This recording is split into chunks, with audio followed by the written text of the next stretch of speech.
Okay, now we're talking about the model test in the NAOE. So NAOE means the Naval Architecture and Ocean Engineering. It's quite a simple and straightforward. We usually use NAOE abbreviation in this area. Okay. Okay, here we are. So we have outlines from background to discussions via model test, including resistance, power, propulsion, seakeeping, and maneuvering. Is a typical NAOE test. And the other ones we're gonna do the BM or Fourier transform, and then I'll show you some references in the model testing in NAOE. It's basically based on the ITTC, International Towing Tank Conference. It's supported by SNAME, Society of Naval Architecture and Marine Engineer in US. It is. So we are going to talk about this from background. Okay, the background. Is anybody ring a bell? What is this ship? This ship is a Curtis Sark. You have an idea what is the Curtis Sark? It's a couple of years ago. Curtis Sark is the clipper. Okay, I'll show you this ship. There's a story of this ship.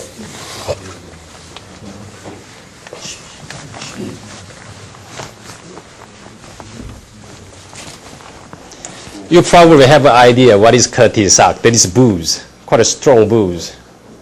Understand it. Booze, whiskey. There is a whiskey which named the Curtis Sark. It is the UK. The ship belonged to the UK. Curtis Sark.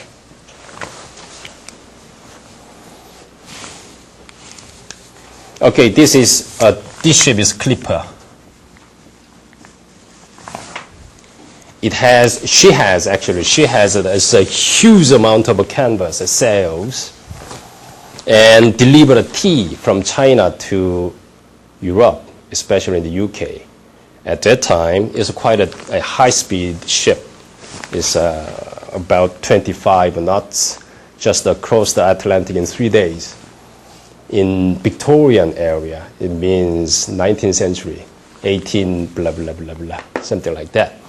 It speeds about 25 knots or 20 knots. It's quite a high-speed ship at that time. And it delivered a tea from China to UK. It is very premium goods at that time, the tea. So if you deliver the tea as soon as possible, then you can sell it at a very high premium. So that is quite important at that time. You bring the tea from China as soon as possible to UK. So this sort of ship is called the Clipper. It has a four-masted. She has a four-mast. It has a four-mast and carry a huge amount of canvas sails. And at that time,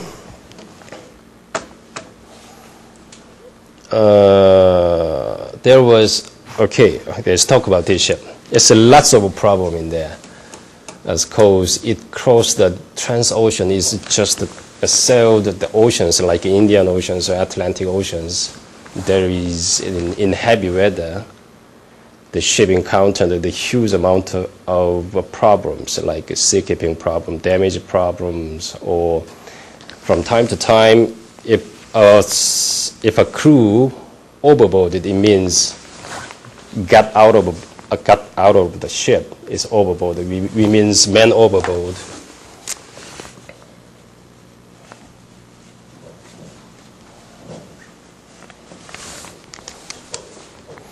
If a crew just simply overboarded from the ship, it means he or she just fall into the water, sea water, then the ship will not stop. It just keep going, and the crew just drowned to death. You can't stop the boat. You can't stop the ship because it has huge amount of canvas and in a very high speed. So it's make the crew the martyr. So it's quite a critical ship at that time. Okay, before we get into this course, please bear in mind, it is the proverb which was said by Albert Einstein, the physicist in quantum physics.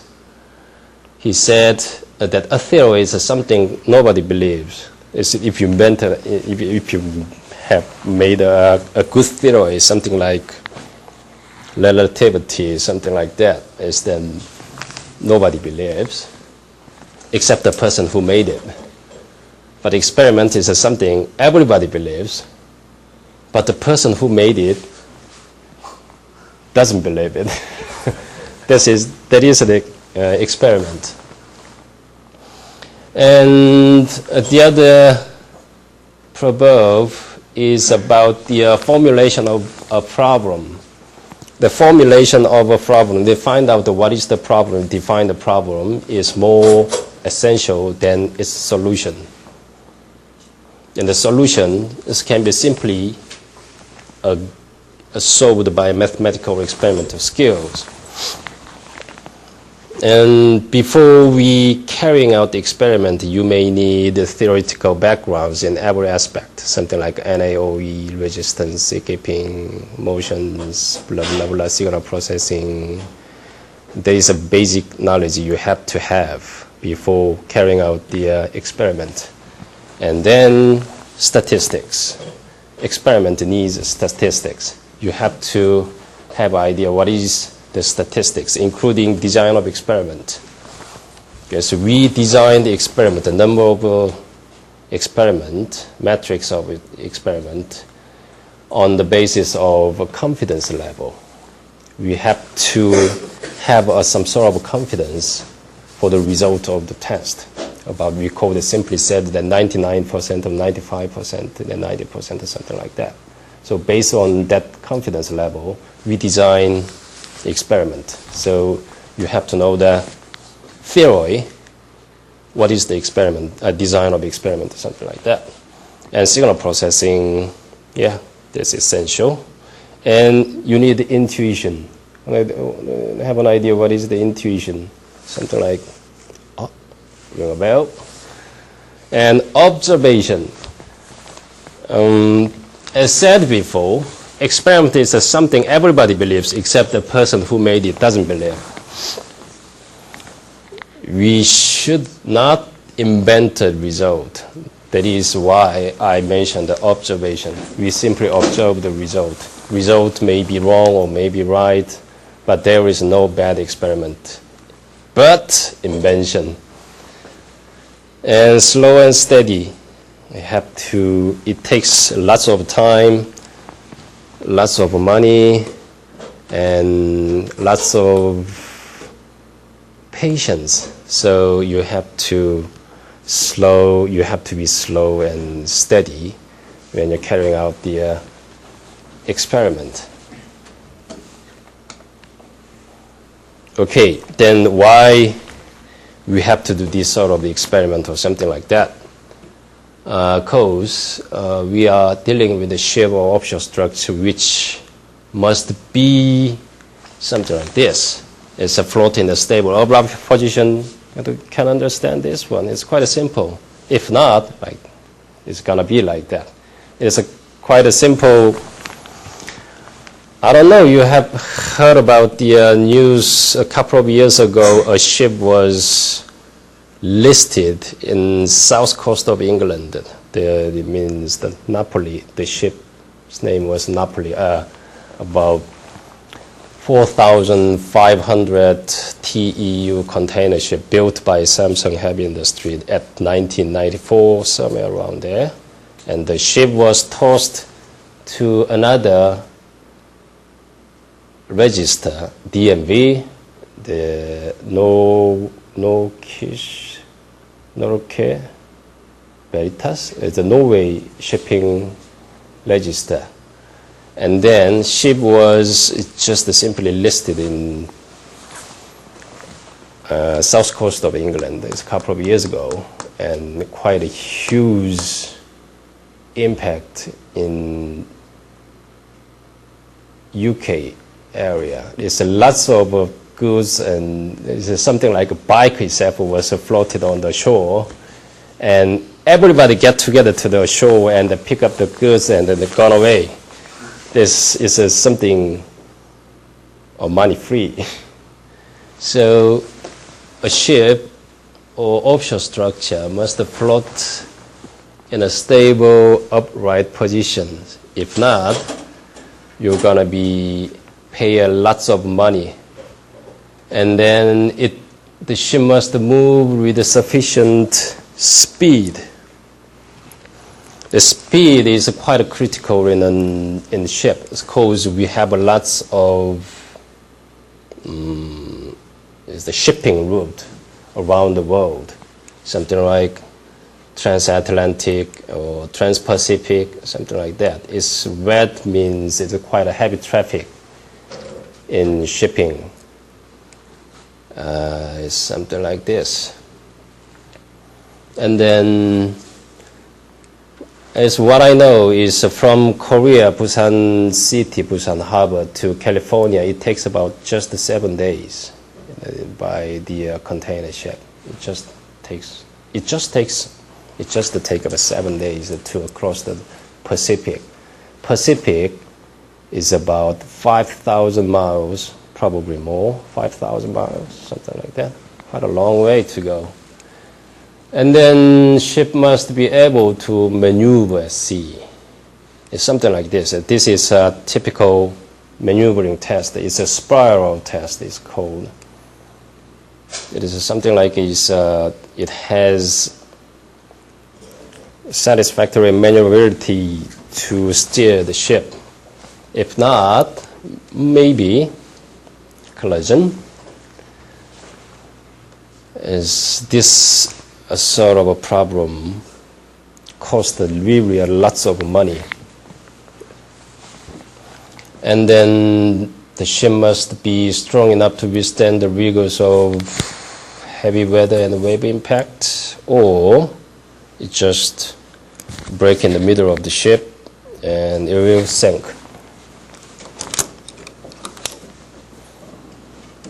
So we have to do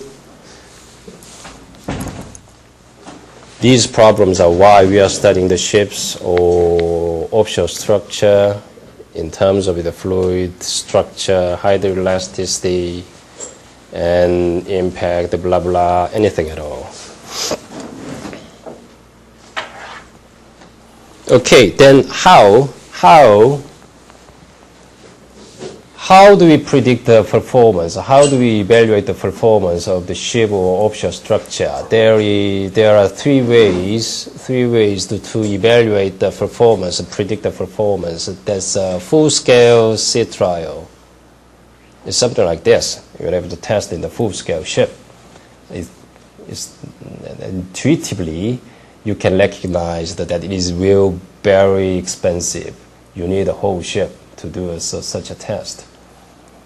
And it has, this sort of a full-scale sea trial has uncertainty because we have no idea is the wave conditions, wind conditions, or something like that. There are lots of uncertainties in the full-scale trial. And another method to predict the performance is the model test. There is a little sequential arrangement from full scale to calculation. It's called that has a sort of the historical sequence, something like that. In histories, it started from the full scale trial, then model test, then the advent of computer, we have a power to calculate the performance. That is a third term, calculations. The model test, it is still laborious. It's still laborious. And it has one strong point, that is the to measure ship motions directly, something like that. Motions or resistance or propulsions, anything at all, you can directly measure it and can find what is the performance or something like that. And then the other method we can predict the performance is calculation. So actually, calculation itself is an experiment. We call this a numerical experiment. And calculation is, but calculation has some cons. Something like in every calculation, we put assumptions. As I mentioned before, it's lots of fluid aspect. We use BEM to calculate the fluid forces or performance in the fluid domain. But in BEM, we assumed the fluid is ideal fluid. But in the real situation, the fluid itself is not ideal fluid. It has viscosity and it definitely it has a viscosity and a compressibility, something like that. But we can't put everything in the calculation codes. Actually, we have no idea how to solve it.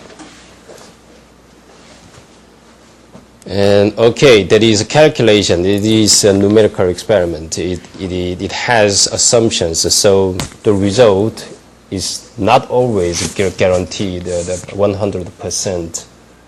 And it has quite cheap. You just need one computer and programs and something like MATLAB or C, something like that. And practical for routine work. But in model test, routine work means, it means hell. And this is the something like the full-scale trial, especially the UNDEX problem, underwater explosions. And the second picture is preparing model test in the NTNU in Norway.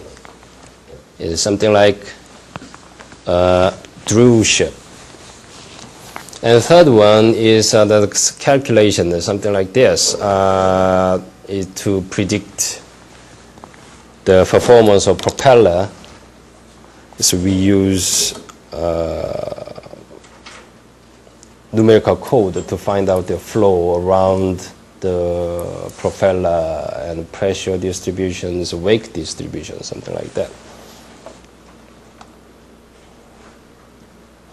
Okay, what sort of test do we have in NAOE? Okay, the object of these tests is to evaluate or predict the performance. That's it. Just you want to find out what the performance will be. And method, we have numerical test. There's something like calculation, numerical test. And the other one is a physical test. It means model test or full-scale test. And what categories, what kind of test do we have is probably most of you probably have an idea. It's the resistance and power, propulsions and cavitation is related to the propeller and rudder and propulsions. And seakeeping test, it is what is the behavior of a ship in the oceans with waves. And maneuvering, that is about the steering problems, how the ship, we can steer the ships and find out the performance.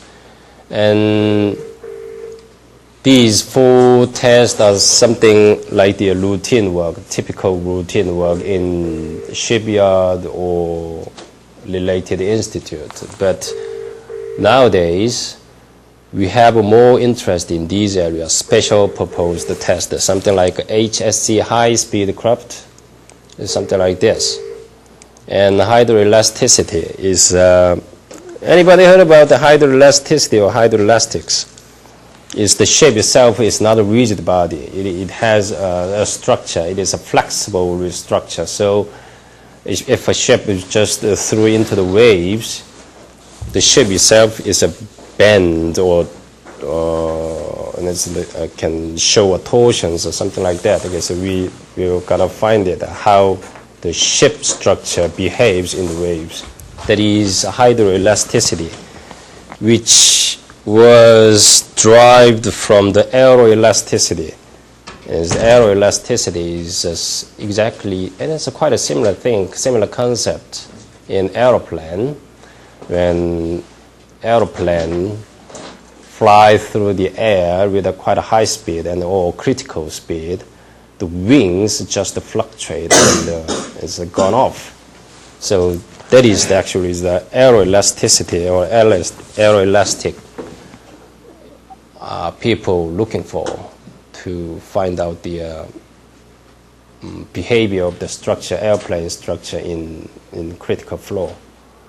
And hydroelasticity is something like that. It's when waves or impact waves, is how the structure of the ship behaves.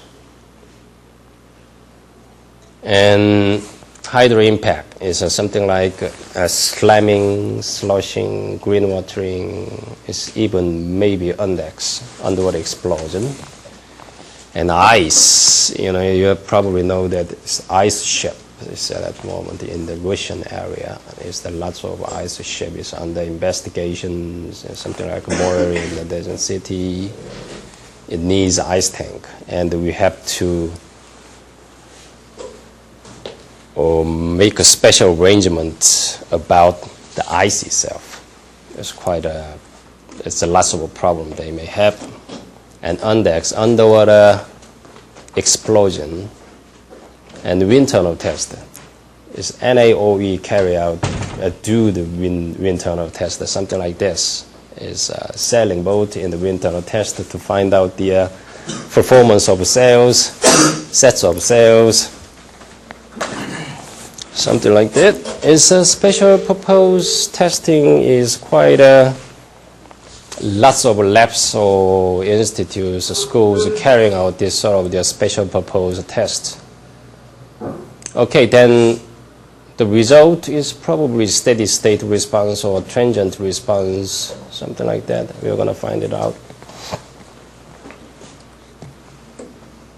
무슨 말인지 알겠죠?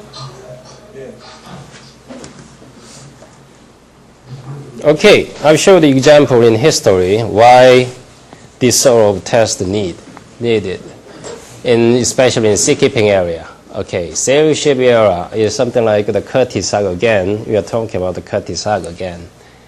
Economic pressures that demand more canvas sails to make the best speed. It's a Curtis Hug was a typical example of this kind of economic pressures. A tea trade by the clipper Curtis Hug from China to Europe. And then the advent of steamships. Steamships is Victorian area.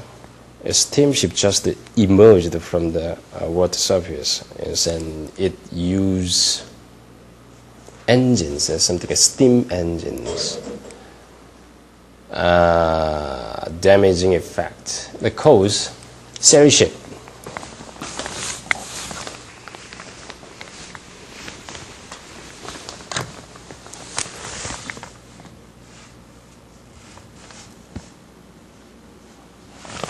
Wind blows in, okay, and mostly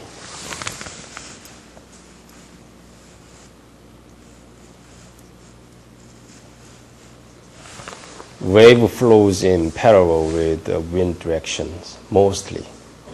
And then sail ship can't get through the wind, directly get through the wind. It's always a little bit oblique way or biased way, something like that. cell shape.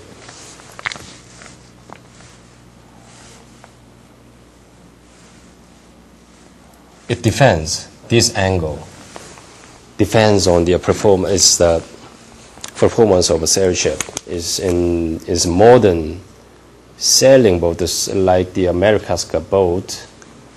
This angle is about 30 degrees. So the America's Cup boat can approach to the 30 degree to the direct wind directions. But in the sail shape, it's about 60 degree.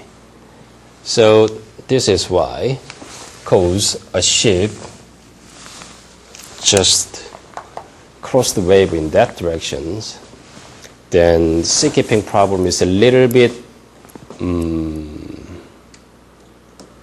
less heavier than a directly into the waves. If you directly get through the waves, it has lots of damages, the impact, or like slammings or motion, violent motions.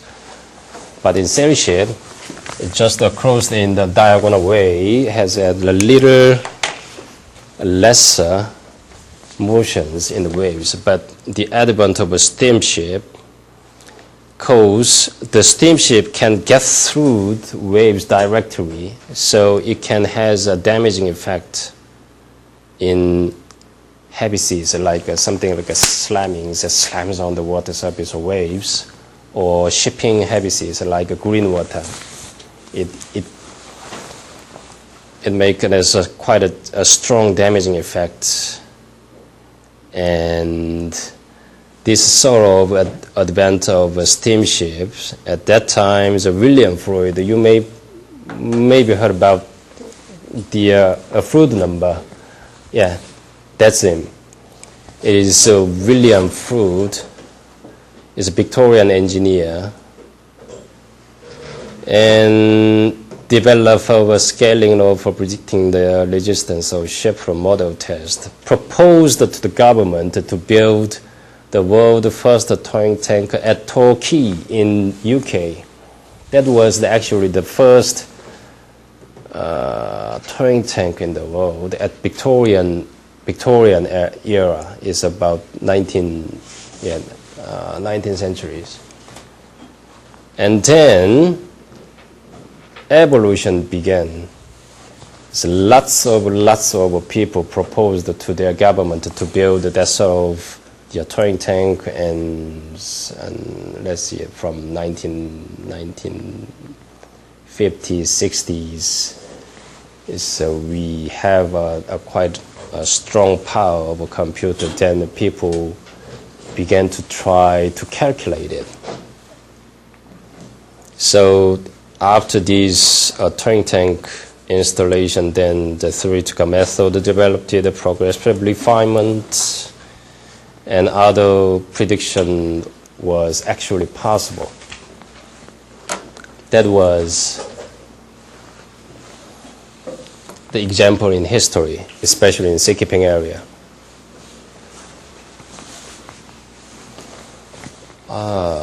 Okay. So that's why I arranged the whole testing method from full-scale test to then model test, and nowadays we do some sort of the numerical test or calculation, simulation calculations. It's all sort of belongs to the numerical experiment. Yeah. If you have any questions, just let me know. Okay?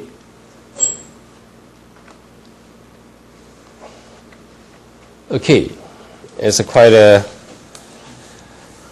we are going to have quite a strong tools to find out the core of a phenomena, that is the dimensional analysis. You probably heard about this dimensional analysis. Okay, I'm going to do a short brief about the dimensional analysis. There is no equations and no mathematics in here.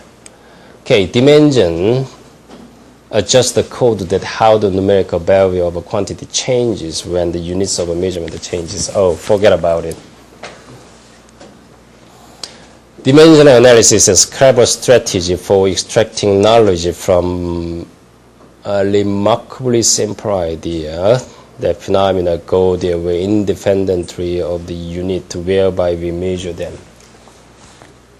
The point is, you have to forget about the unit, meter, kilogram, or second, something like that.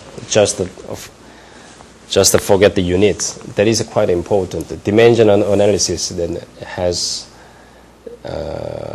nothing to do with the scaling or something like that. I'll show you.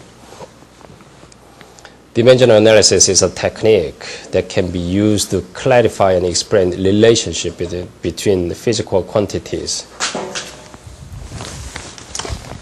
It doesn't talk about the units. It just talks about the quantities, physical quantities, and explain the relationship between physical quantities, not a unit. So just forget about the units. It's just to talk about the physical quantities, clarify and explain the relationship between physical quantities. That is the dimensional analysis. And Lely, you heard about the Lely. It's quite a famous physicist, I know. That it is the Lely. He said, it happens not infrequently, means frequently. It happens frequently that result in the form of laws, something like the fluid law or Laynor law or something like that, are put forward as novelties on the something new. It means that a novelty means something new. It's put forward as something new on the basis of elaborated experiments, which might be predicted in a prior after a few minutes consideration. For example, there is a quite interesting story in this sort of dimensional analysis. It is about the nuclear explosion. It's atomic bomb in 1945. It's some sort of the Manhattan Project in the U.S. At that time, we have atomic bomb, nuclear explosion, something like that. Ooh,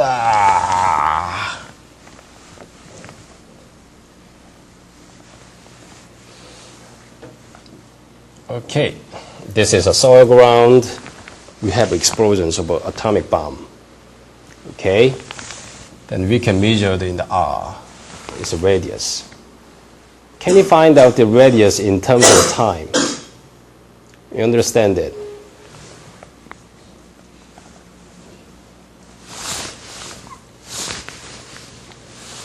How do we find out the radius of this explosion, atomic explosion, nuclear explosion in terms of time? It's probably the radius may change as time progresses. Okay, then intuitively most people probably try to do an experiment and measure the time with some sort of high-speed camera and then measure the radius. 무슨 말인지 알겠죠? 시간에 따라서 반경이 어떻게 바뀌는가를 알기 위해서 뭐를 하겠습니까? 제일 처음에 실험을 할 거라고요. 핵폭탄을 하나 터뜨려보자. 실제로 그렇게 했어요. 그렇게 했는데 but if you do the dimensional analysis, you can find it without the experiment. It means you can save lots of money. But dimensional analysis that doesn't tell everything to you. 차원 해석은 모든 것을 이야기해 주지는 않습니다. 이런 관계는 알아낼 수가 있어요. 그러니까 이 반경이 몇 승이고 1승이고 3승이고 4승이고 이런 거는 이야기해 줍니다. 그런데 앞에 여기 올라오는 콘스탄트 있죠. 요거에 대해서는 알려주질 않아요.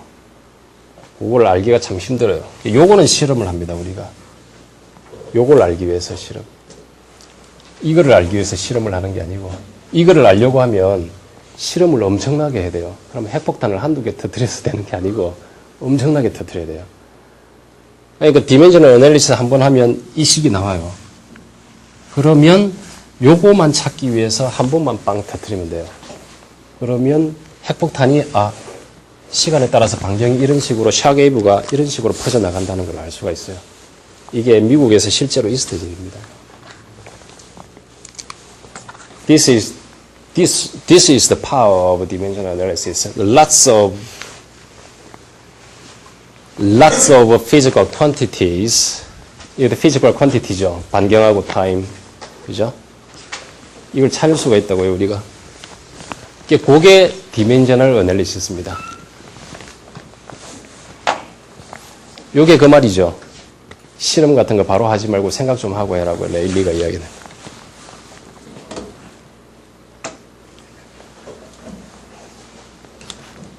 (2시 20분에) 수업 마치죠?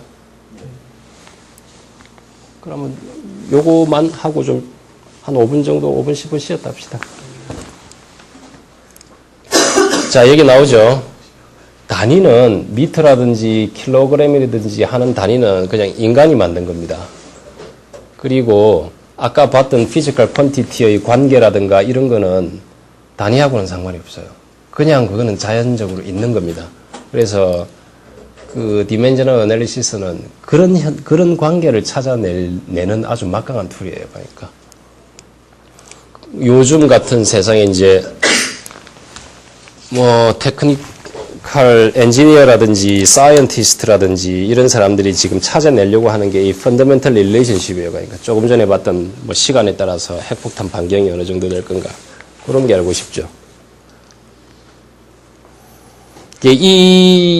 왜 이 디멘셔널 애널리시스가 이게 이런 거를 가르쳐 이제 알려주느냐? 그게 에메바시라는 프랑스 사람입니다. 프랑스 사람 맞을 겁니다. 에메바시는. 그 다음에 버킹엄 이야기 들어봤죠. 나중에 이제 버킹엄 영국 사람인데 이 두 사람이 그냥 찾았어요. 수학적으로 찾았는데 앞에서 봤던 이런 릴레이션십들은 디멘전레스 그룹을 찾아내면 그 디멘전레스 그룹들 사이의 관계에서 우리 찾을 수 있다는 걸 이 두 사람이 증명을 해버렸어요. 그래서 우리가 이걸 쓸 수 있는 겁니다. 그러니까 조금 전에 봤던 그 핵폭탄처럼. 그래서 실험을 하기 전에 사실 이거를 어느 정도 그러니까 새로운 실험이다. 이거는 전혀 누가 해본 실험도 아니고 좀 이상한 실험이고 새로운 실험이다. If you're trying to do that, something, a very new experiment or something like that, you have to keep in mind that you have to do this sort of problems. Something like, for example, this sloshing is something like that. If we carry out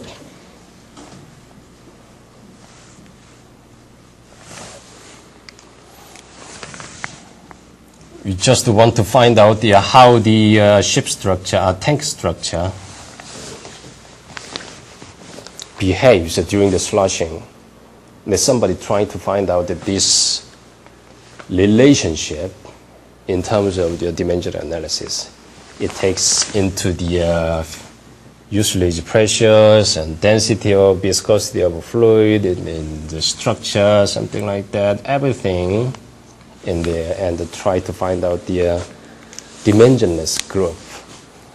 Yeah, but 그렇지만 이 디멘셔널 애널리시스가 이거를 할 때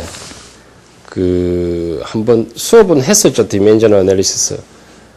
우리가 여기서 이제 인투이션이 사실은 들어갑니다. 어떤 그 퀀티티들이 영향을 미칠까.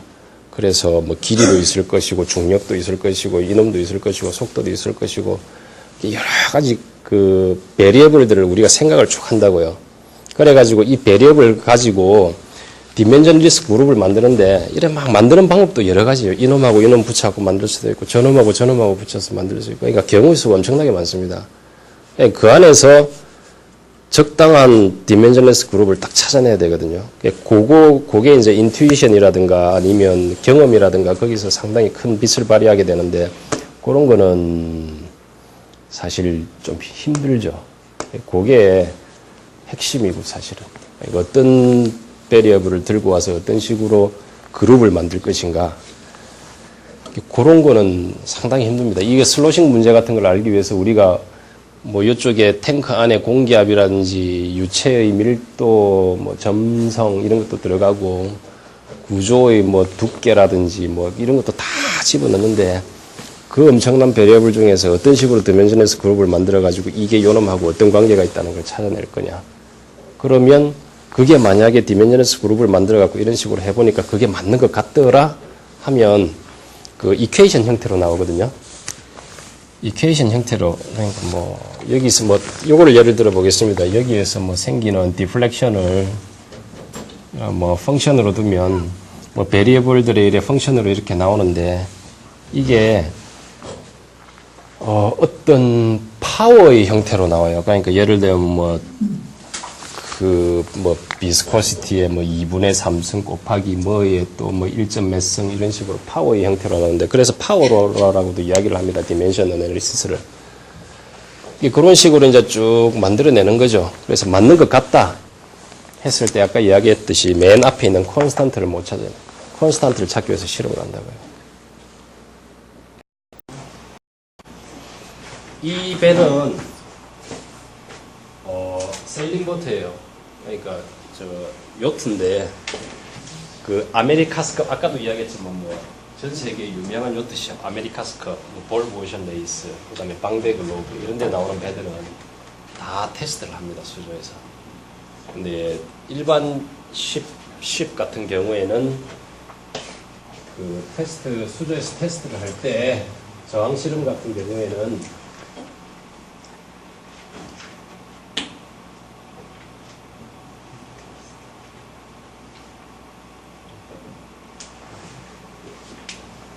배를 upright 컨디션에서 전차에다가 배를 붙여서 전차가 끌고 가면서 배에 걸리는 저항을 계측을 해요. 다이나모메터라는 그 계측기를 이용해서 계측을 하는데 이런 세일링 보트 같은 경우는 조금 틀려요. 어레인지먼트가. 제일 처음에 틀린 거는 뭐냐 하면 배 자체가 기울어요. 요게 하나가 있고 그리고 세일링 보트 같은 경우에는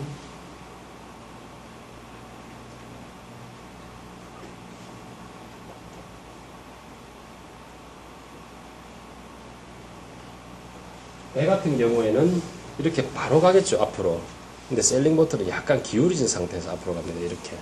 이렇게 가는 게 아니고. 그러니까 그냥 쉽은 이렇게 바로 직진을 하지만 세일링 보트 같은 경우는 약간 요를 준 상태에서 앞으로 이렇게 가요. 이제 그런 것 때문에 세일링 보트 같은 경우에는 토잉 탱커에서 레지스턴스 테스트를 하면 좀 더 복잡해집니다.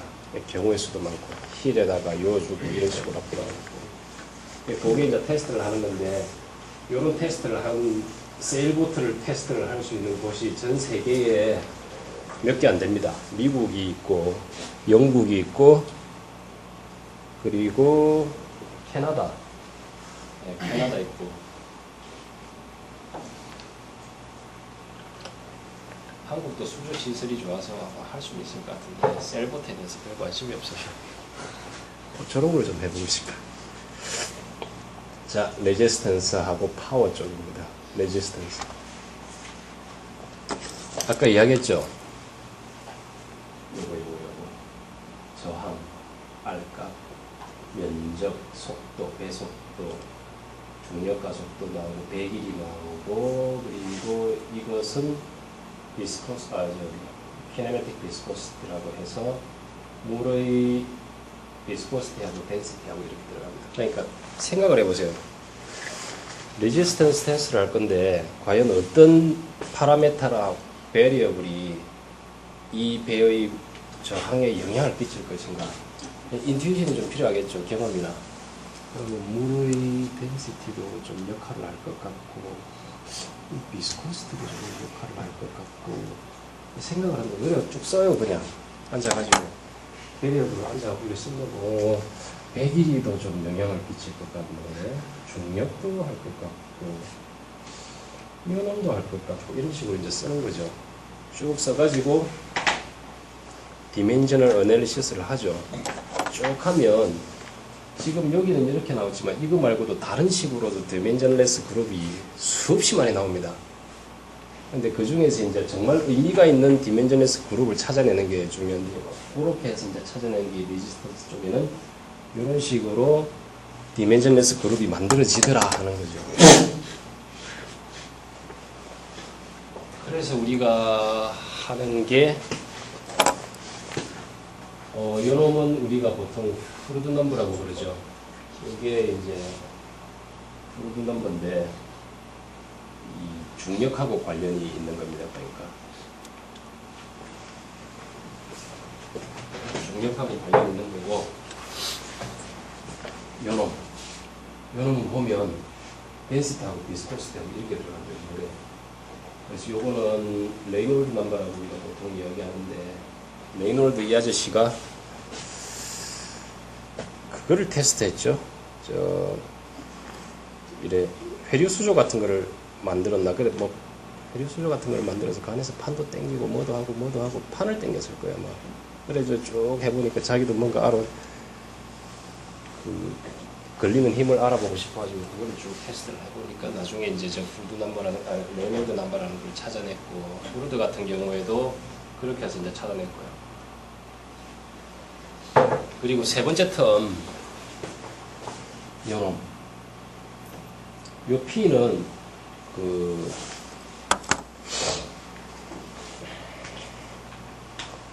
쪽에 유체의 압력을 이야기하는 텀이거든요. 그러니까 이만한 심선이 이렇게 있고 있는데 이 지점에서의 프레셔를 말합니다. 아니, 어느 지점 두 개로 구성이 되겠죠. 이렇게 대기압이 있을 거고 그리고 이렇게 수심으로 들어가는 또 압력이 하나 생기겠죠. 이런 거를 합쳐가지고 나오는 텀이 바로 이 텀입니다. P. 토탈 프레셔. 기분 포인트에서의 토탈 프레셔를 이야기합니다. 저 세 개가 레지스턴스 테스트, 저항 테스트를 하는 데 있어서 저 세 개의 디멘전레스 그룹이 영향을 끼친다는 거죠. 그러니까 그거를 저렇게 찾아내는 거죠. 만약에 저런 게 없다고 그러면 이게 테스트를 어떻게 해야 될지 모르겠어, 사실은. 테스트 자체도. 근데 혹시 들어봤는지는 모르겠어요. 이게 하나는 프릭션이고 하나는 그래비티인데 이 두 개가 같이 이 두 개가 상극입니다. 그러니까 서로 상반되는 걸 이야기해서 이 충돌을 일으키거든요. 그래서 뭐 혹시 그런 이야기를 들어봤는지 모르겠습니다.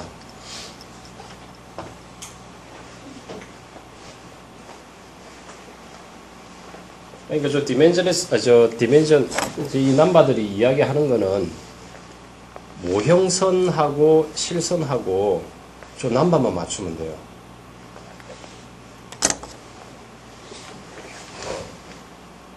그러니까 뭐 실선을 프로토타입이라고 합시다. 프로토타입이고 프로토타입이죠. P로 할게요. 노테이션을. 그리고 모델을 M이라고 하면 자 FN을 맞추면 되게 돼. FN이 예. 예. 알겠습니다. 오케이. We are talking about the similitude problem. Okay, and then we are thinking of the fluid number here, and this statement says indicates that and the model and the prototype has the same number. So if you think about the fluid number, then fluid number of a prototype ship, the full-scale ship, is the number model ship. It means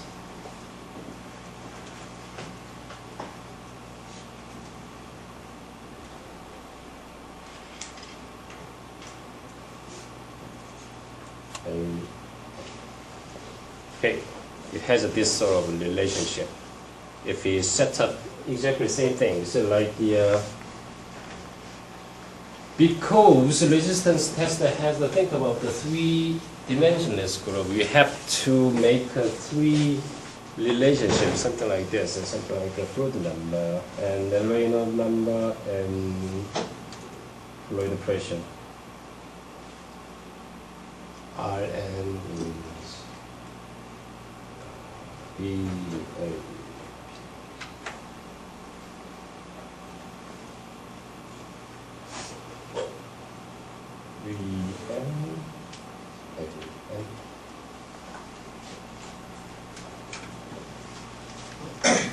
But usually we neglect this term because if the prototype and model has exactly same geometry, means the same shapes, then we can neglect the third term. And normally, when you carry out this resistance test, we think about this Reynolds number and the Froude number, and we have to make this. Okay, so for example,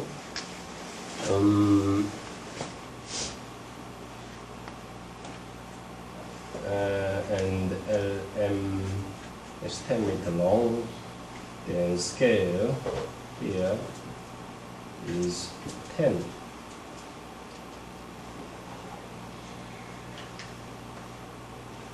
Yeah, and V velocity is velocity.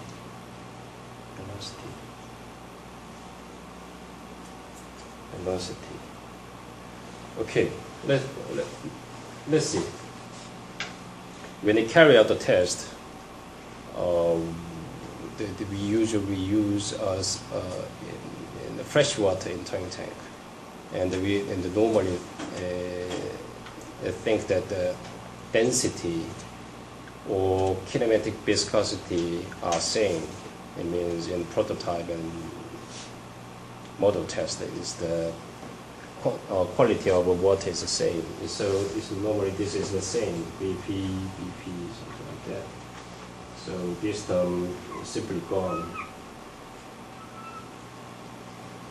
And we put this relationship here, and then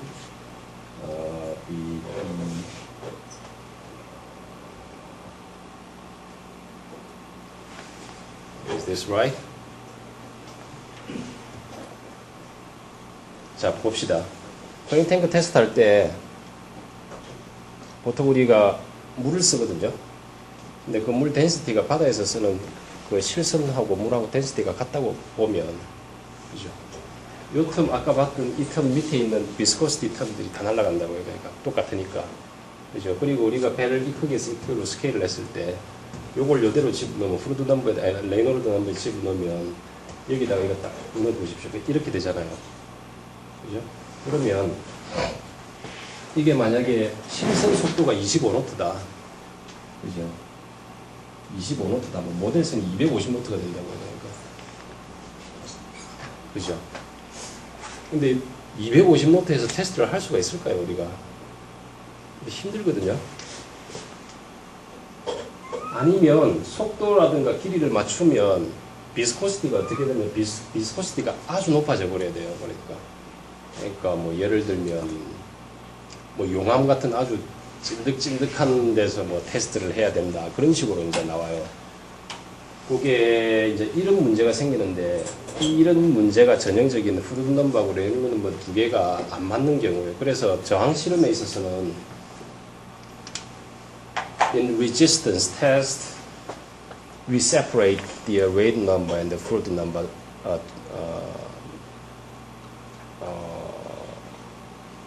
뒤에 봅시다. We separate it. It means this is a principal procedure of resistance test.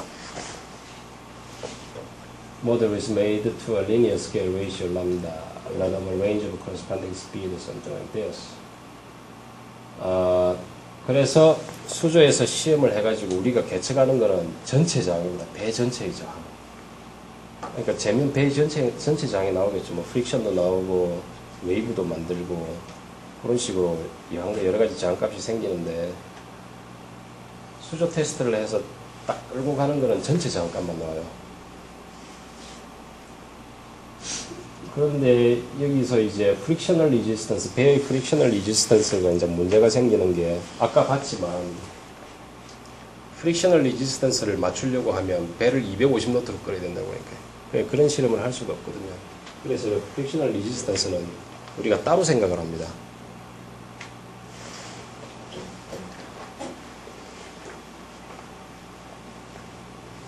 크게 배의 저항 성분이 the component of the resistance of ship is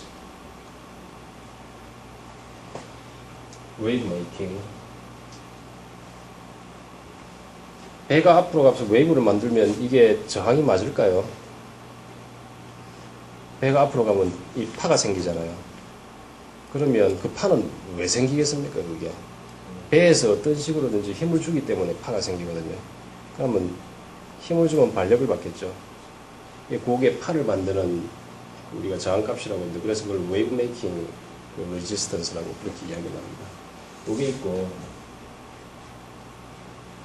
프릭셔널 레지스턴스가 있어요. 이제 배가 물하고 이렇게 접촉을 해서 이렇게 앞으로 움직이게 되는데 물이 점성을 갖고 있기 때문에 배가 물을 끌고 가요. 그러니까 일정 부분 물을 끌고 갑니다. 이제 프릭셔널 리지스턴스가 생기고 그리고 그 외에 뭐 여러 가지가 있습니다. 뭐 에디도 생기고 세퍼레이션도 생기고 뭐도 생기고 그러는데 그걸 우리 보통 폼 리지스턴스라고 이야기를 하거든요. 폼 팩터라고도 이야기를 하고 폼 리지스턴스라고도 이야기를 합니다. 예, 그런 식으로 저항 성분을 여러 가지 쪼갤 수가 있는데 웨이브 메이킹은 이건 지금 프루드 넘버하고 이야기를 하는 거고요. 웨이브 자체가 중력에서 생기거든요. 그래서 이제 프루드 넘버하고 관련이 있는 거고 프릭션은 레이놀드하고 관련이 있는 겁니다. 그리고 이제 이것도 나중에 이야기를 할 건데요. 자, 우리가 그래서 during the resistance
어떻게 넘어갈 거냐.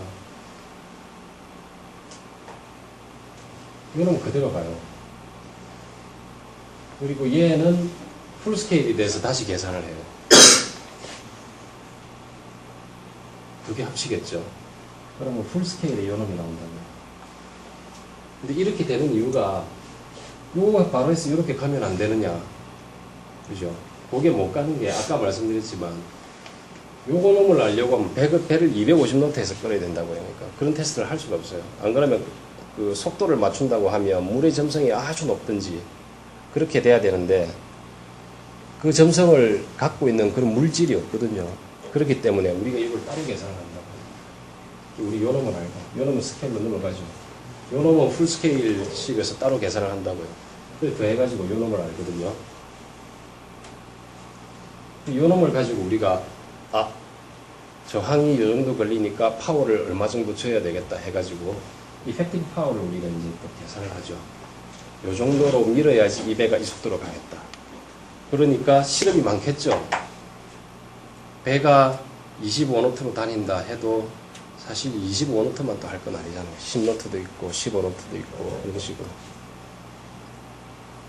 요게 이제 그 이야기입니다. 지금 레지듀얼이 레지스턴스라고 이야기를 했는데 아까 봤지만 wave making we have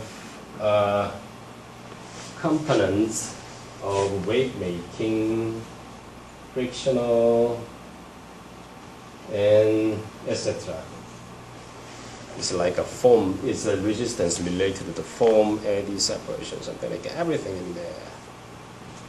그래서 우리가 요 놈하고 요 놈을 그냥 하나로 묶어버려요. 요 놈은 묶을 수가 있어요. 그러니까 배가 뭐 세퍼레이션 같은 게 안 생기면 묶을 수가 있거든요. 요거를 이제 레지듀얼이라고 그렇게 이야기합니다.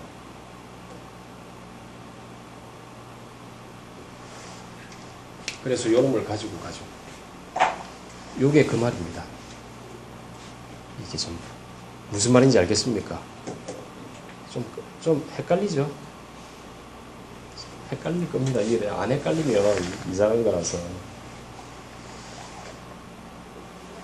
요거를 헷갈리죠?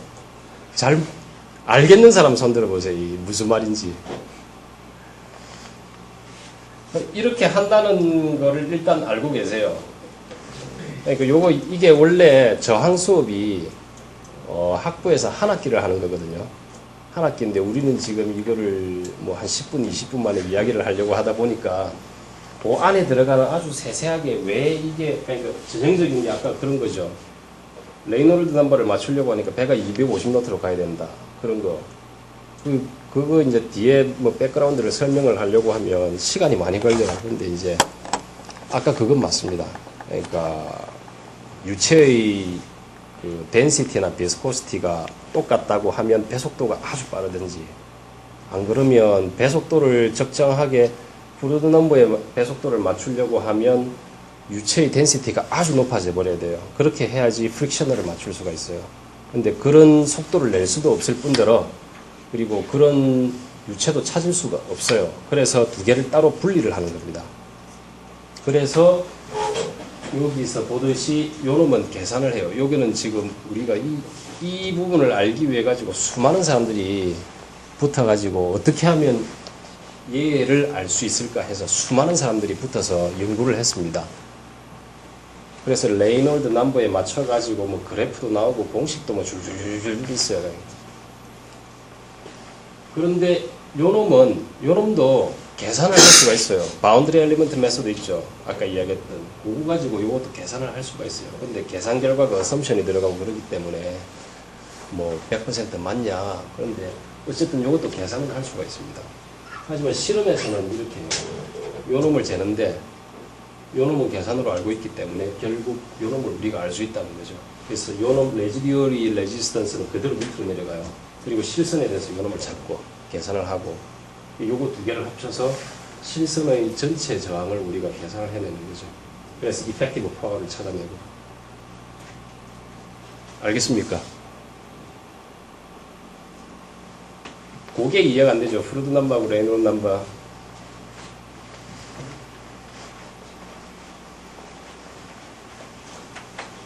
자, 다시 한번 봅시다. 그러면 이게 제가 그 바운드리 엘리먼트 메소드를 다음에 하려고 했는데 못할 것 같다.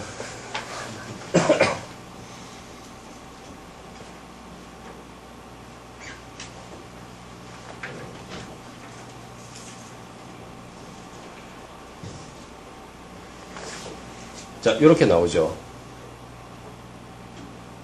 모델선과 실선 두 개를 맞추려면 두 개가 넘버가 똑같아야 되고 그러니까 요놈도 모델하고 풀스케일이 같아야 되고 RN도 두 개가 같아야 돼요.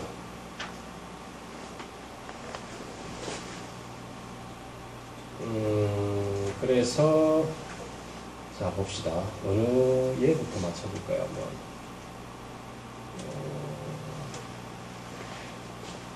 그러니까 두 개 유체가 같다.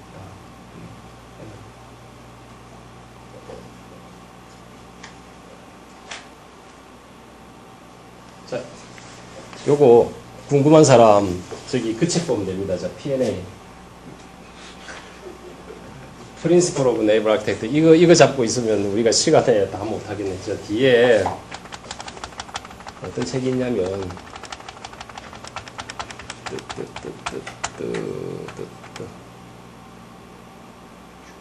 예, 이 책이요.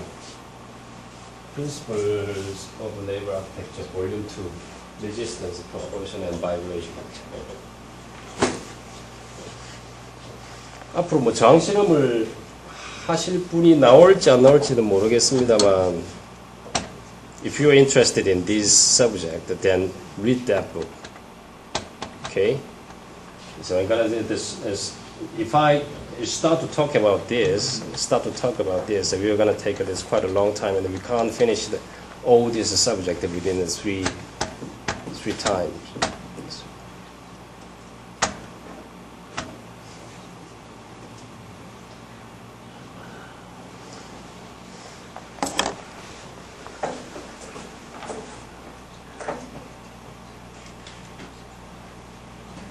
자, 그렇게 해서 이제 아까 이야기했듯이 그런 식으로 해서 이제 우리가 effective power를 계산을 하게 됩니다.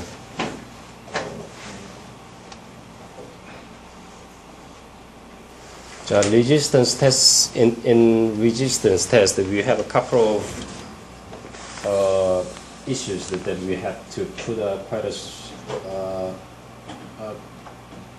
quotient. Yeah, total resistance can be divided into frictional and residual component. Okay, frictional and residual resistance.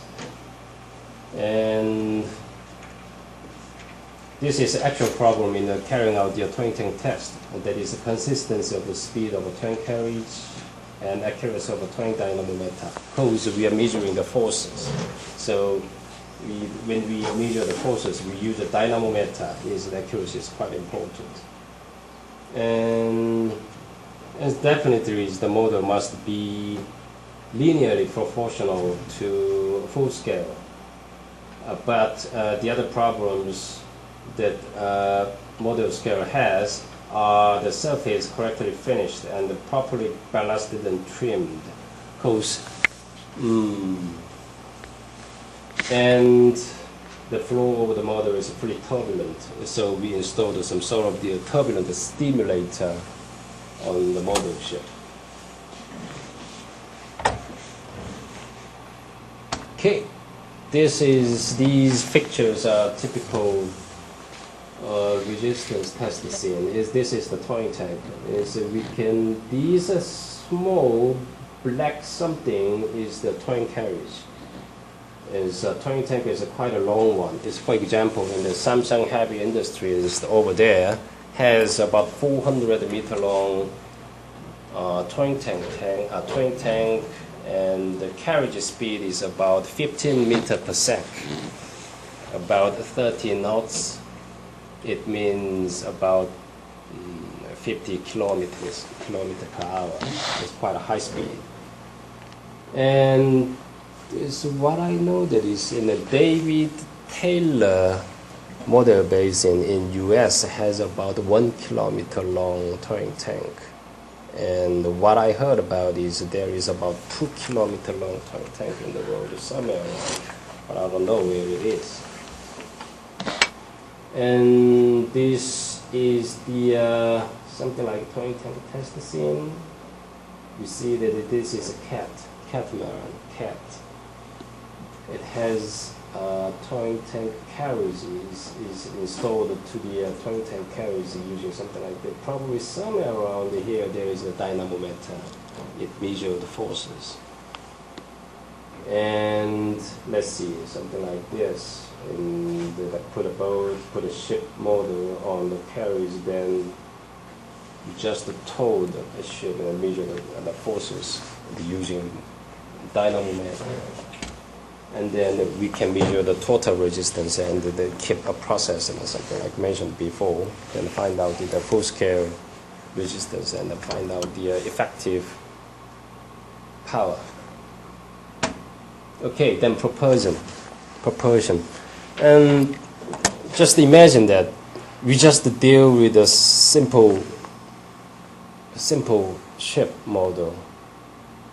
Just imagine that we simply imagine this sort of stuff that float on the water, and we just pull it to find out the resistance. You see, the shape is quite simple. You can intuitively recognize it. But when we talk about the propeller, just imagine that the shape of a propeller is definitely more complicated than this sort of shape. That means, if we think about the dimensional analysis, probably there will be a lot of parameters or variables you have to put in. Okay? Right. This is a propeller in the shipyard somewhere around there, probably some heavy industry around it. I don't know what is the diameter is about 8 meters long, something like that, quite a big, huge propeller. Okay.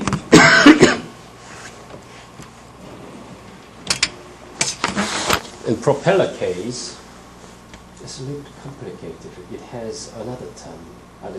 It's a dimensional group. Dimensionless group itself is quite different to the propulsion test. And we have quite a similar one here to resistance test. But everything is different. Something like the steel, we have something viscosity and density term in here. And D is diameter of the propeller, something like the length of the ship. And the VA is just imagine that is a speed. And N is probably the revolution, RPM of a propeller probably have something to do with the performance. Is it just until we can recognize revolution may affect the performance of a propeller. And gravity, diameter, viscosity, density, and RPM.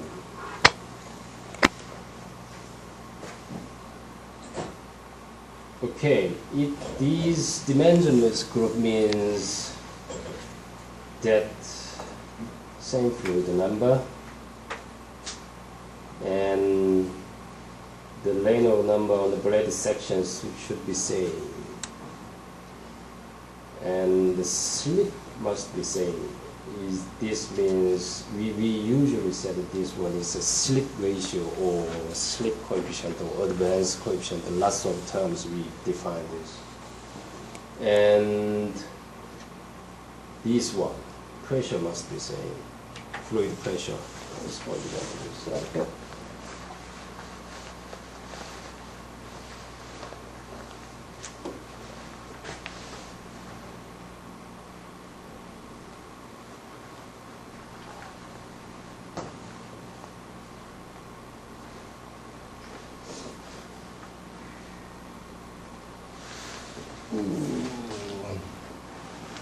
This propeller is underwater. If you want to find out the pressure, fluid pressure here, then definitely exactly the same thing is a resistance test. It has depths here, but we have another one, the air pressure. So this must be same in model or prototype. So something like that. We have make it a small one. And the pressure, total pressure must be scaled. A propeller has some different problem. That is, we call the cavitation. As a cavitation is another. Because of this cavitation phenomena, we facilitate another tank that is called the cavitation tank, which is to adjust this atmospheric pressure, something like that. And the test must be run at the same value of cavitation number if there is a cavitation. Yeah, something like when cavitation, anybody heard about the cavitation before? It's simply water boiled. When something moves very fast in underwater, the water boiled, and that is we call the cavitation. The propeller is quite a high-speed one,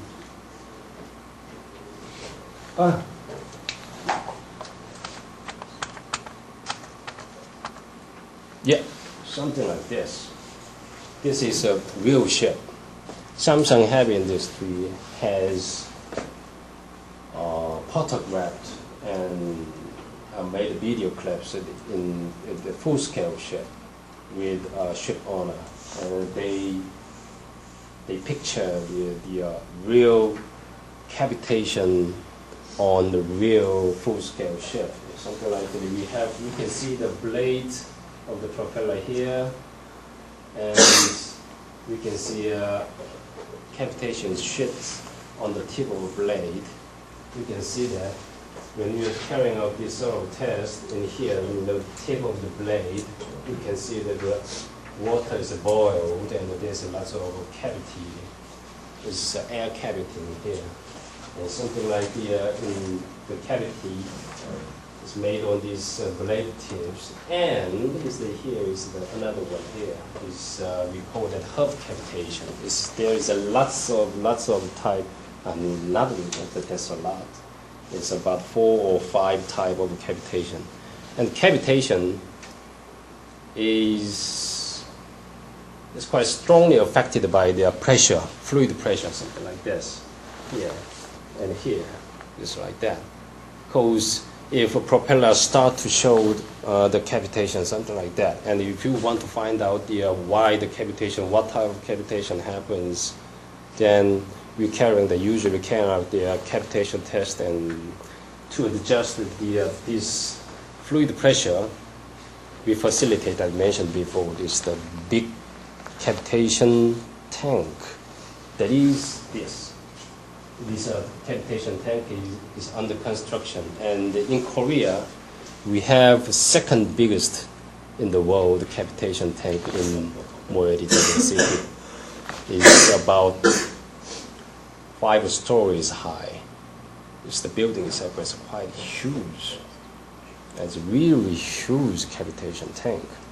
And in this sort of cavitation tank, we can do lots of cavitation related tests, something like propeller and torpedo, anything at all. And usually this sort of the cavitation test is carried out for the high-speed craft. Its RPM is really fast, about a degree of 1,000 RPM, and high-powered single propeller, something like the container vessels or something like that.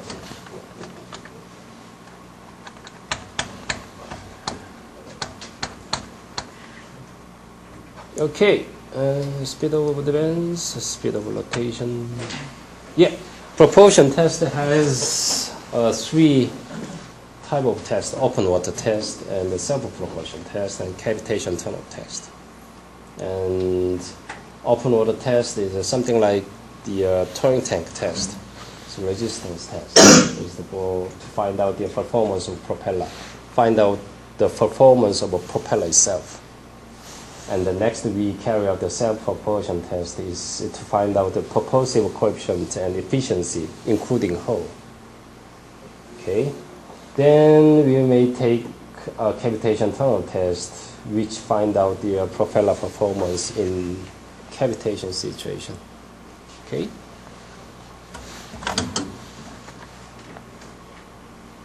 Okay. I think we are time out.